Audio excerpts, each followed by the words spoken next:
ഇത് വാസോടന്റെ അടുത്തല്ല എത്തിയാ, ഇത് വാസോടന്റെ അടുത്തല്ല എത്തിയാ. ഇതെന്താ സംഭവം, ഇത് വാസോടന്റെ അടുത്തല്ല എത്തിയാ. നോക്കട്ടെ. ഷമീർ റോക്സൈൻ ഇഷ്യൂ. എടാ എല്ലാം ഞാൻ മറ്റേ കോടതിയാണല്ലോടാ. ഞാൻ കോടതിയാണല്ലോ നാട്ടിലുള്ള എല്ലാ പ്രശ്നങ്ങളും ഞാൻ തീർക്കാൻ.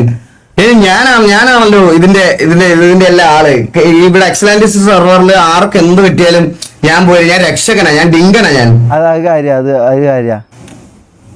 എടാ ഒന്നാമത്തെ കാര്യം, ഞാൻ വേറൊരു കാര്യം പറയാം. ഷമീർ അവര് MRC ഗ്യാങ്, അവർക്ക് ആർക്കും അതിൽ കുറച്ചെങ്കിലും RP പറ്റി അറിയാവുന്നത് ടോപ്പിക്കായിരിക്കും. ബാക്കി ആർക്കും RP എന്താണ് അല്ലെങ്കിൽ RPയുടെ കാര്യങ്ങളൊന്നും വലുതായിട്ട് അറിയത്തില്ല. അവരതൊക്കെ പഠിച്ചു വരുന്നതേ ഉള്ളൂ. മനസ്സിലായോ? അതെ, സത്യം. നമ്മൾ പഠിച്ചു വരുന്നേ ഉള്ളൂ. നമുക്ക് ഇതിനെ കുറിച്ച് വലിയൊരു നോളേജ് നമുക്ക് ഇതിനെ കുറിച്ച് ഇല്ല.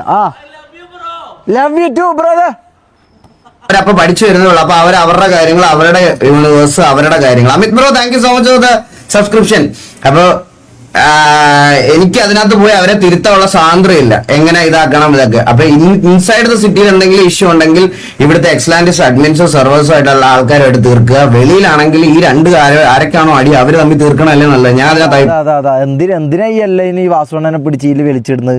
നിങ്ങൾ എന്ത് മുക്കിയാലും തൂറിയാലും എന്ത് പ്രശ്നം ഉണ്ടെങ്കിലും ഇതിൽ വാസവണ്ണനെ പോയിട്ട് ഇടങ്ങാറാക്കല്ല കേട്ടോ. പറയേണ്ട ആവശ്യമുണ്ട്. ഞാൻ എനിക്ക് മൂപ്പർ നമുക്കും കുറച്ച് റെസ്പെക്ട് തരുന്നത്, നമ്മൾ മൂപ്പർക്കും കുറച്ച് റെസ്പെക്ട് കൊടുക്കുന്നത്. ഇത് നിങ്ങളായിട്ട് നശിപ്പിക്കരുത് പ്ലീസ്. ചാറ്റ് നിങ്ങളോടാ പറയും. അറിഞ്ഞൂടാ സിറ്റുവേഷൻ. ഞാൻ കണ്ടില്ല, സത്യമായിട്ടും കണ്ടില്ല. എനിക്ക് അത്രേ ഉള്ളൂ. അപ്പൊ